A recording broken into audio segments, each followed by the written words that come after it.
Hello students, my name is Neha Sachdev and I am your English tutor at Step Up Academy. So first of all, I welcome you to Step Up Academy where you learn today and late tomorrow. So with these interesting words, let's complete our chapter number 1 of book Hornbill for class 11th. हमने last video में prose पढ़ा था जिस chapter का name था A Photograph, A Portrait of a Lady और अब हम poem पढ़ेंगे जो continuation में है chapter 1 के. Prose जैसे ही complete होगा पोर्ट्रेट ऑफ ए लेडी तो इमीडिएटली एक पोम आएगी जिसका नाम है अ फोटोग्राफ. तो ये फोटोग्राफ है क्या, किसने लिखी है, आइडिया क्या है, मेन आइडिया, थीम क्या है जिस पे ये मूव कर रही है पोएम और इसकी समरी क्या है, then followed with the conclusion and important question and answers. तो ये सारी चीजें आज हम इस वीडियो में डिस्कस करेंगे. तो इन सबसे पहले मैं एक बहुत ही ब्रीफ ओवरव्यू दूंगी आपको इस पोम ऑफ फोटोग्राफ के बारे में. सो A poem, A Photograph is written by Shirley Tolson. तो इनकी जो पोएटेस है वो है शर्ली टोल्सन. और ये फोटोग्राफ किसकी है, तो जो शर्ली टोल्सन है वो अपनी मम्मी की फोटोग्राफ को, मम्मी बीच पे समर वेकेशंस में बीच पे गई हुई हैं अपनी दो कजिन्स डॉली और बेटी के साथ पैडलिंग करने के लिए. पैडलिंग क्या होता है, बहुत इंपॉर्टेंट वर्ड है इस पोम में जिसको आगे हम बहुत अच्छे से डिस्कस करेंगे. तो जब वो पैडलिंग करने जाती हैं अपनी दो कजिन्स के साथ और जहाँ पे वो बीच में खड़ी हुई हैं तो वहाँ पे उनके अंकल इन तीनों की फोटो क्लिक करते हैं और वो जो फोटोग्राफ है वो आज शर्ली टोल्सन देख रही हैं और उनको मिस कर रही है. स्पेसिफिकली क्या मिस कर रही हैं, वो उनकी मदर की स्वीट और ब्यूटीफुल सी स्माइल को मिस कर रही है. तो यहाँ से हमें पता चला कि अब शर्ली टोल्सन की मदर अब इस वर्ल्ड में नहीं है, जिनको वो याद कर रही है और जिनको वो मिस कर रही है. तो ये सोच कर कि मेरी मम्मी नहीं है और जो मेरे हाथ में है, जो चीज़ मेरे पास है, that is just to cherish the moment that I have. वो मेस्मराइजिंग सी फीलिंग आ रही है और ये सब सोच के वो काफ़ी दुखी भी है, काफ़ी उदास भी है. तो this is all about the poem जिसको हम डिटेल में अभी समझेंगे. So come student, let's try to understand first with the main idea of the poem. तो मेन आइडिया क्या है, मेन आइडिया को हम बोल सकते हैं central idea around which the entire poem is revolving. So here we go first with understanding the main idea of the poem A Photograph. So the Shirley Tolson's photograph, the central idea is change और mutability. तो सबसे important चीज क्या है, that is change और mutability.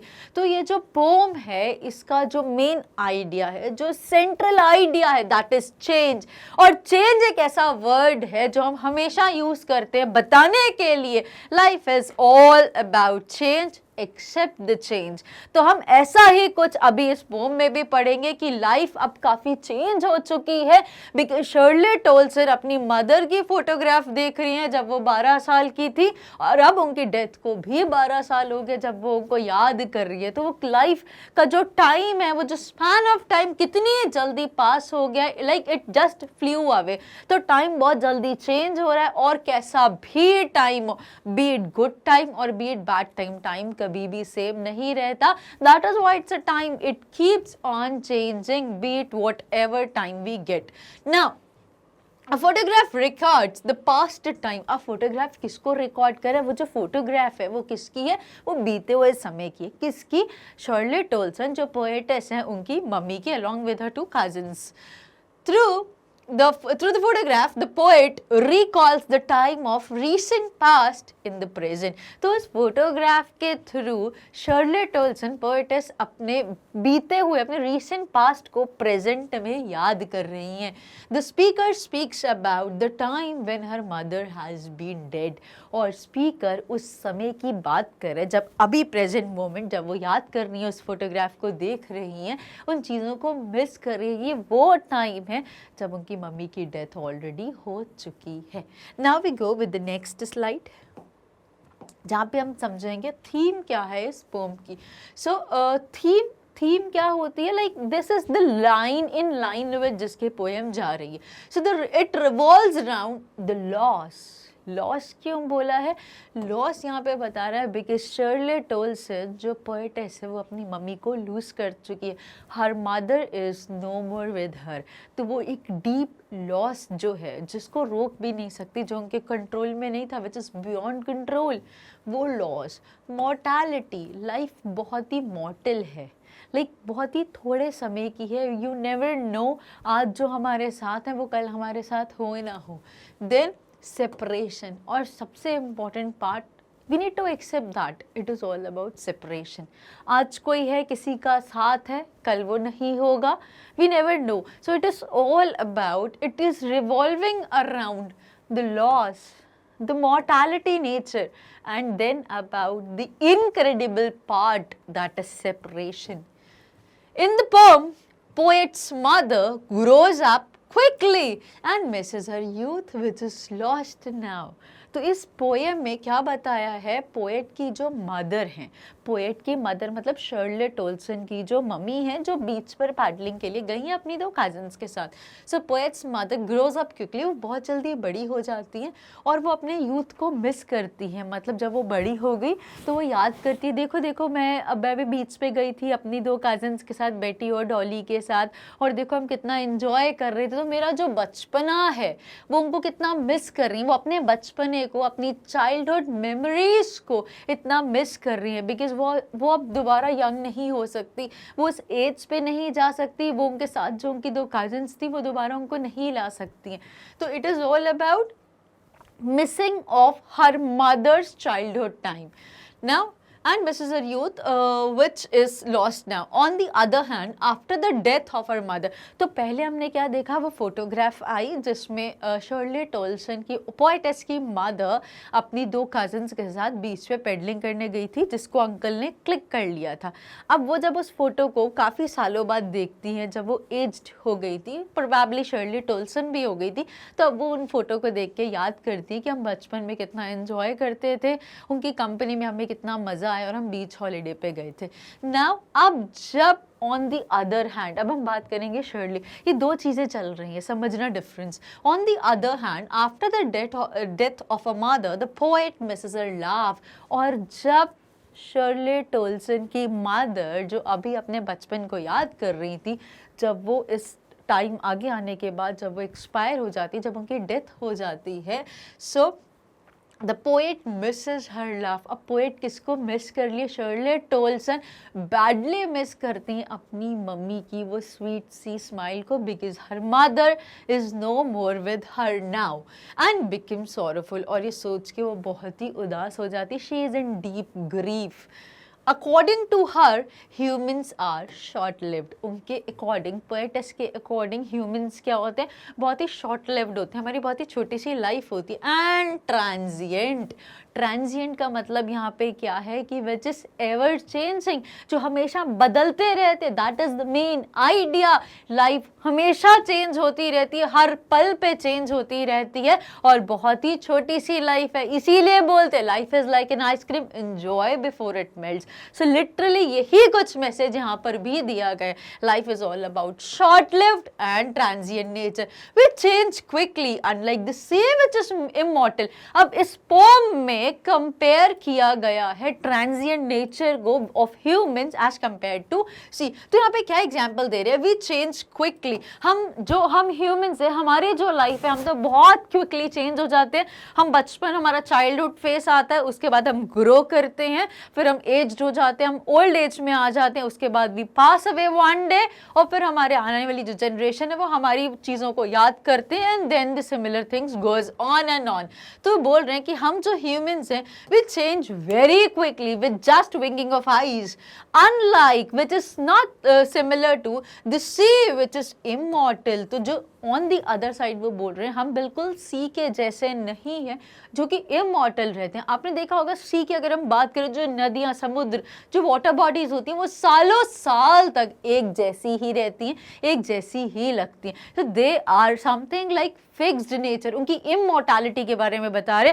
On the other side वो compare कर रहे हैं ह्यूमंस को, जो कि बहुत ही मॉर्टल होते हैं, जो बहुत ही शॉर्ट लिव्ड होते हैं, जो बहुत ही जल्दी चेंज हो जाते हैं.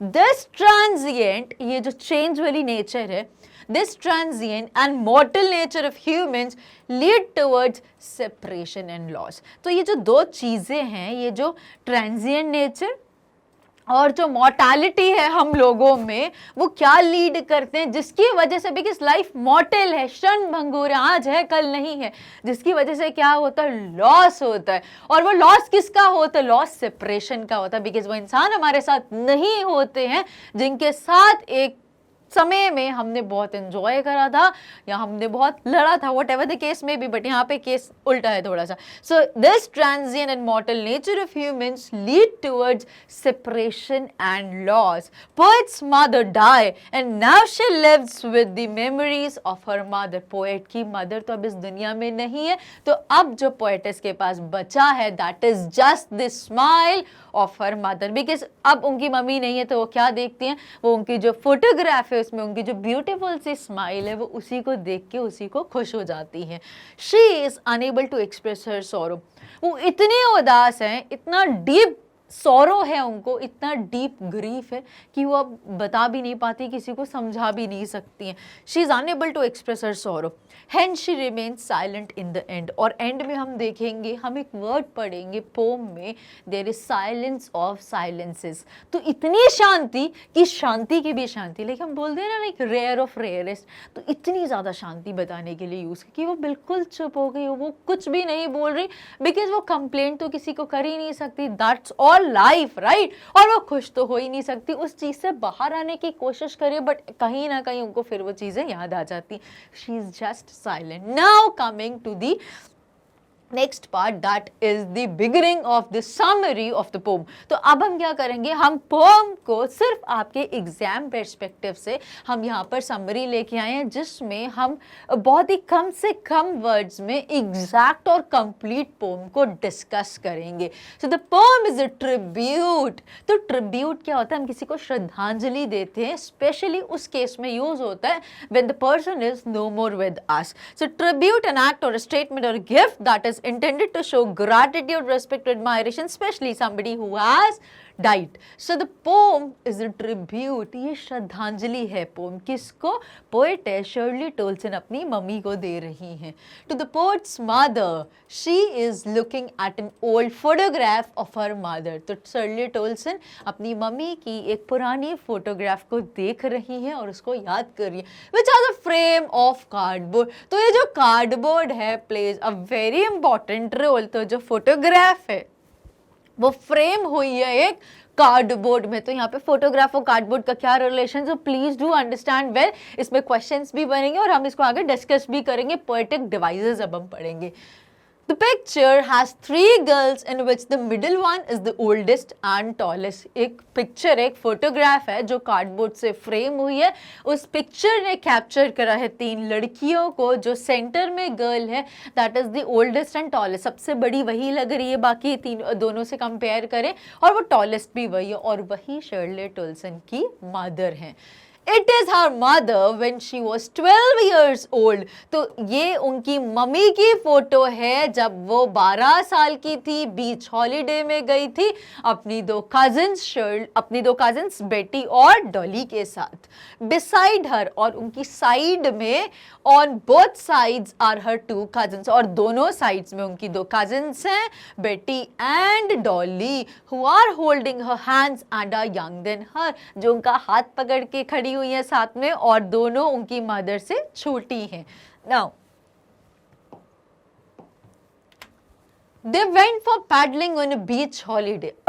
सॉरी, वो क्या करने गई थी, वो पेडलिंग करने गई थी बीच हॉलीडे में। So they went for paddling on a beach holiday. तो पेडलिंग का मतलब क्या होता है, जब हम सी साइड या सी शोर पर जब हम जाते हैं और पानी की लहरें, जब हम बेयर फीट होते हैं और पानी की लहरें हमारे फीट को आके टच करके और चली जाती है, तो उसको पेडलिंग करना बोलते हैं। सो वॉकिंग और standing with bare feet in shallow water, So they went for paddling on a beach holiday. Her uncle took the photograph then. जब वो तीनों सिस्टर पेडलिंग कर रही थी बीच की साइड पे, और वो जो उनकी मदर थी शर्लेट ओल्सन की, वो बीच में थी क्योंकि वो सबसे लंबी और उन दोनों से एज में भी बड़ी थी। वो दोनों का हाथ पकड़े हुई थी, एक तरफ बेटी थी और एक दूसरी तरफ डॉली थी, वो दोनों उनसे छोटी थी। और तब उस समय वो उस पिक्चर को क्लिक करा था उनके अंकल ने जो उनके साथ गए थे। The poet could not help but notice her mother sweet face. अब पोएट जो है वो हेल्पलेस है, पोएटेस, वो कुछ नहीं कर सकती, बस वो इतना ही कर सकती कि अपनी मदर की स्वीट स्माइल को मिस कर सकती हैं, और उनके हाथ में कुछ नहीं है, बिकॉज जो चला गया है उनको हम कोई लाइफ में वापस लेके नहीं आ सकते। तो अभी जो पोएटेस है, she is very painful. The sea touched her terribly transient feet, which depicted that she changed over the years, and the sea remained the same. अब ये क्या है, जो सी, जो वहाँ समुद्र था, वो उनके टेरिबली ट्रांजिएंट फीट, तो ये वाला आगे ना हमें ध्यान रखना है, ये वर्ड जो यूज हुआ है टेरिबली ट्रांजिएंट। तो ट्रांजिएंट का मतलब क्या होता है, जो चेंज होता रहता है, क्योंकि हमने समझा था ये फोटोग्राफ तब क्लिक करी गई थी जब शर्लेट ओल्सन की मदर खुद 12 साल की थी। तो 12 साल के बच्चे का जो पैर होता है वो छोटे छोटे से पैर होते हैं, और जब वो बड़ी होगी तो उनके पैर का शेप चेंज हो गया होगा, साइज चेंज हो गया होगा और कुछ कुछ चेंजेस। सो वो बोल रहे हैं वो सी जो था, सी ने टच करा किसको, टेरिबली ट्रांजिएंट फीट, जो बहुत ही जल्दी, बिकॉज हमने यही पढ़ा, लाइफ बहुत जल्दी क्विकली चेंज होती है, और उनके पैर इतने से उनके फाइनली उनके इतने बड़े हो गए होंगे। तो she touched her terribly transient feet, जो बहुत ही जल्दी चेंज होते गए, which depicted that she change, जिसने ये बताया कि उनकी मदर बहुत जल्दी चेंज हो गई, बहुत ही जल्दी बड़ी हो गई। अब एक्चुअली बड़ी मतलब आप बोलो कि बहुत जल्दी, बस ये वो फील कर रही है बिकॉज वो टाइम बहुत जल्दी पास अवे हो गया। It was like the time flu away. वो चाहती थी कि और कुछ समय उनके साथ एंजॉय करना, वो उनकी और कंपनी लेना चाहती थी, बट उनको लगा कि बहुत छोटा सा फेस था मेरी मदर का, और मदर पास अवे हो गई। The sea touched the terribly transient feet which depicted that she changed over the year, जो ये बता रहा है कि उनकी मदर कितनी जल्दी चेंज हो गई। And the sea remain the same, और जो सेम था, जो इमॉर्टल था, जो बिल्कुल भी चेंज नहीं, that was the sea. Because हमने अभी अभी समझा कि जो वाटर बॉडीज होती हैं वो ऑल चेंज नहीं होती हैं, वो बहुत लंबे साल, 100 सालों तक वो एज इट इज ही लगती रहती है। नाउ इसको आगे और कंटिन्यू करते हैं। The poet could not help but notice her mother's sweet face, the sea touched her terrible transient feet which depicted that she changed over the years and the sea remained the same.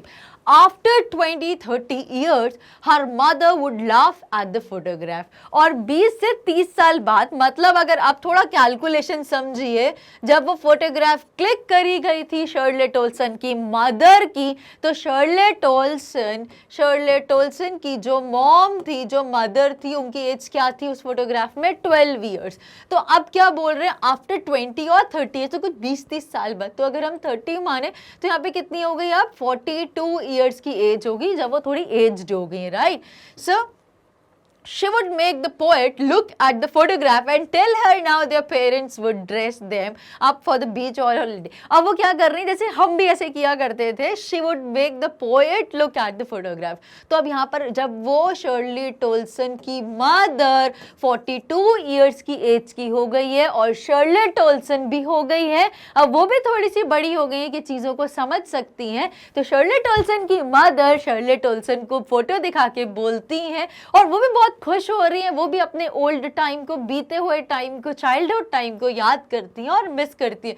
तो क्या बोलती है, she would make the poet look at the photograph and tell her how their parents would dress them up for the beach holiday. और बोलती हैं poetess को शर्लेट, अरे शर्लेट देखो देखो कि हमें कैसे हमारे पेरेंट्स ने तैयार कर, हम लोग कितने फनी से लग रहे हैं, देखो देखो वो डॉली कैसी लग रही है, देखो बेटी कैसी लग रही है। बिकॉज पुराने जो बच्चे होते थे बहुत ही सिंपल, बहुत ही डिसेंट से फनी टाइप के लगते थे, यू नो, इन टू पोलीज और two pleats and wearing some weird skirts और फ्रॉक्स और ट्यूनिक्स। तो ऐसा कुछ बता रही, वो भी हंस रही है आज खुद के ऊपर।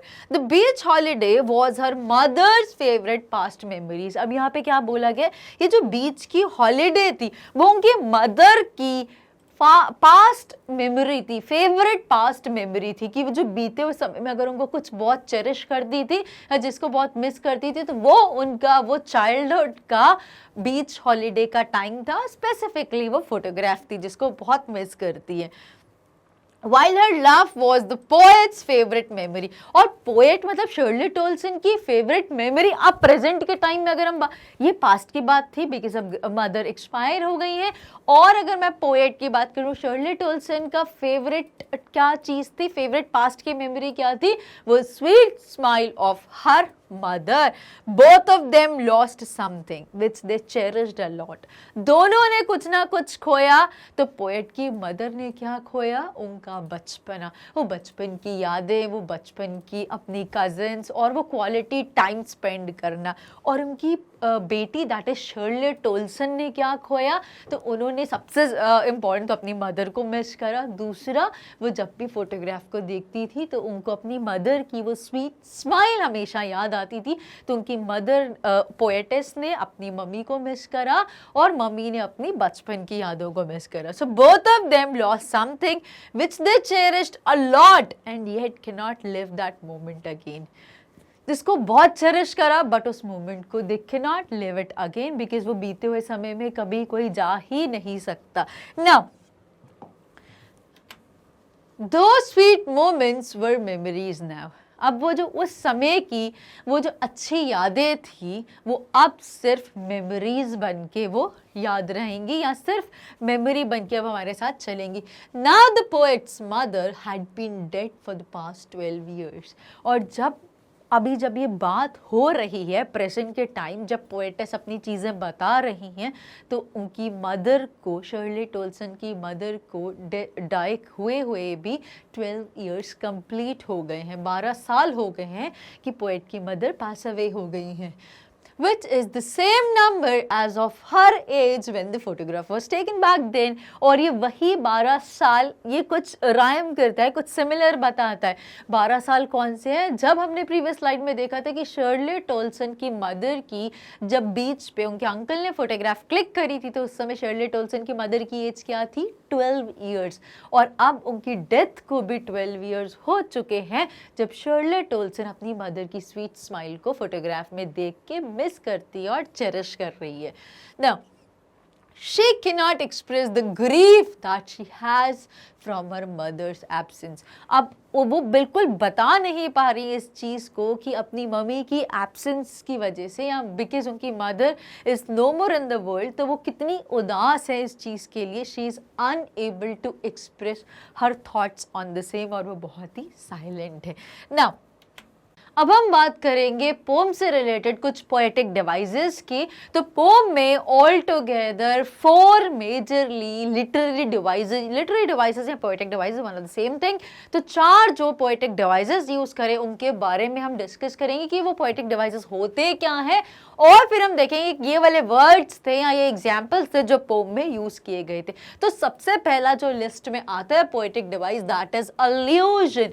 तो अल्यूजन को मैं लेमैन में समझाती हूँ पहले and then we would read and understand well. तो अल्यूजन होता क्या, जब हम किसी चीज को किसी रिनाउंड चीज, कैरेक्टर, प्लेस, इवेंट से कंपेयर करते हैं, वो एसोसिएशन है, वो बिलोंगिंग बताने के लिए, तो उसको अल्यूजन बोला जाता है।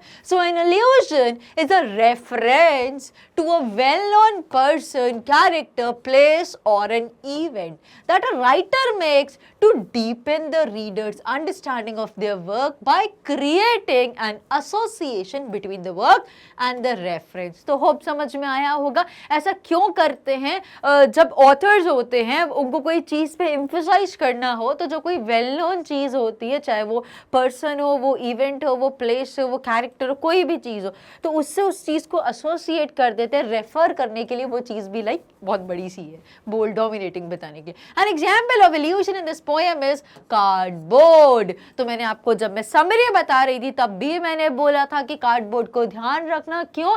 बिकॉज ये कार्डबोर्ड वर्ड क्या बता रहा है, तो कार्डबोर्ड यहाँ पे इल्यूजन को जस्टिफाई कर रहा है, which actually refers to the photograph. तो कार्डबोर्ड को यहाँ पे क्या बताने के लिए यूज करा, बिकॉज ये वो फोटोग्राफ, वो कार्डबोर्ड था जिसमें फोटोग्राफ फिक्स करी गई थी, तो कार्डबोर्ड को फोटोग्राफ की सेंस में बताया जा रहा है, which is an illusion. Next आता है अलिटरेशन। अलिटरेशन क्या होता है? सो रेपिटेशन ऑफ वर्ड्स, बट कौन से वर्ड्स? Consonant words. अगर दो वर्ड्स के फर्स्ट अल्फाबेट, इनिशियल अल्फाबेट अगर वो कॉन्सोनेंट से, मतलब वो वॉवल नहीं है, AEIOU से स्टार्ट नहीं होते हैं, इनके अलावा कोई भी कॉन्सोनेंट से स्टार्ट हो, BCDPQR कहीं से भी, और वो दो वर्ड्स इकट्ठे आ जाएं और जिनके फर्स्ट जो अल्फाबेट है वो कॉन्सोनेंट है, तो वहां पे हम अलिटरेशन बोलते हैं। जिसका एग्जांपल हमने देखा था transient, terribly transient, yes. So alliteration is the repetition of the initial letter, generally a consonant of several words, marking the stressed syllable in a line of poem. Examples of alliteration in this poem are stood still, to smile, S का है यहाँ पे, terribly transient, T repeat हुआ, it's silent, silences, तो यहाँ पे S का repetition हुआ, तो ये हमारा अलिटरेशन का एग्जाम्पल है। Then we go with the next two poetic devices. तो नेक्स्ट आता है हमारा ट्रांसफर्ड एपिथेट। तो ट्रांसफर्ड एपिथेट क्या बता रहा है? A transferred epithet is description that refers to a character और an event but is used to describe a different situation और कैरेक्टर। हम रेफर किसी और को करता है बट उसके थ्रू हम कुछ और बताना चाहते हैं, तो वो एपिथेट होता है।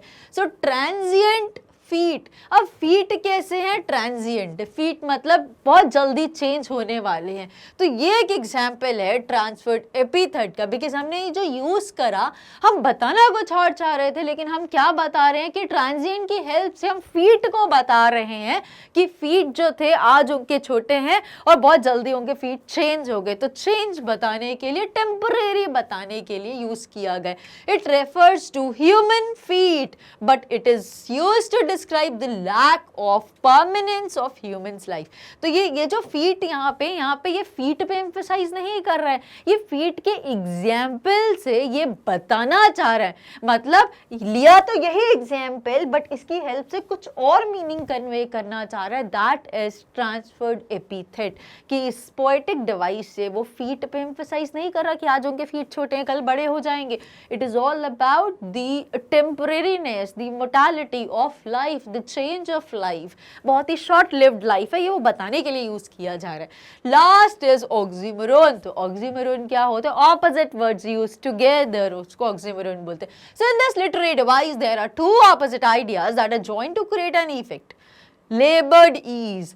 अब लेबर्ड ईज नाम से ही समझ में आया, लेबर का मतलब लेबर वर्क करते हैं ना हम लोग, बहुत कड़ी मेहनत, बहुत कठिन मेहनत करना, परिश्रम करना, हार्ड वर्क करना, और ईज विद ग्रेट ईज, तो ईज बहुत ही आसानी से, बहुत ही आराम से, मक्खन जैसे, राइट। तो ये लेबर्ड ईज। अब ये क्या उल्टे वर्ड है? लेबर्ड का मतलब होता है बहुत ही टफ, बहुत ही मेहनत वाला, और ईज मतलब उतना ही ईजी बताने के लिए, तो ऑक्सीमोरॉन है। In the poem labored ease in the poem is an example of oxymoron. Labored meaning with great difficulty and ease means comfortably. Both words have opposite meanings but they are clubbed together to make oxymoron used as a poetic device.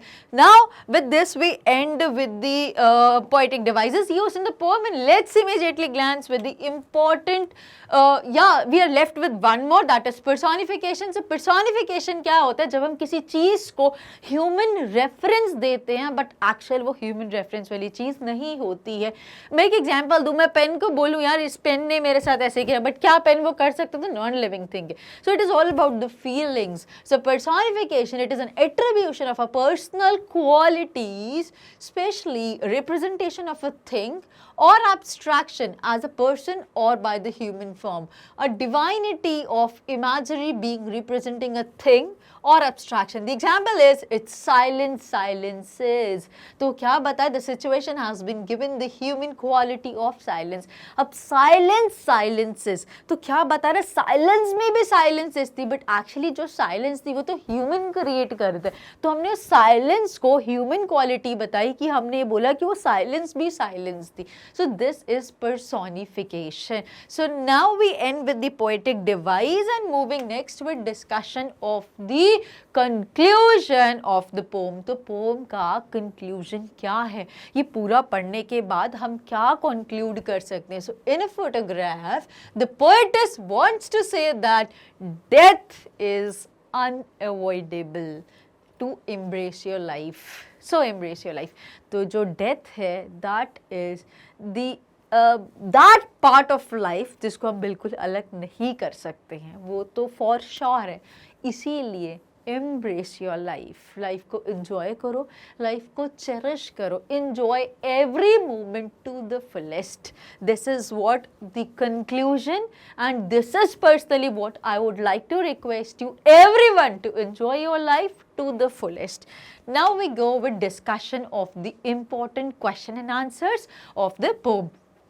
तो सबसे पहला question आता है, what does the word cardboard denote in the poem? Why has this word been used? तो मैंने आपको बोला था cardboard याद रखना, और फिर poetic devices में भी हमने यूज करा. ये किसके लिए यूज किया गया था?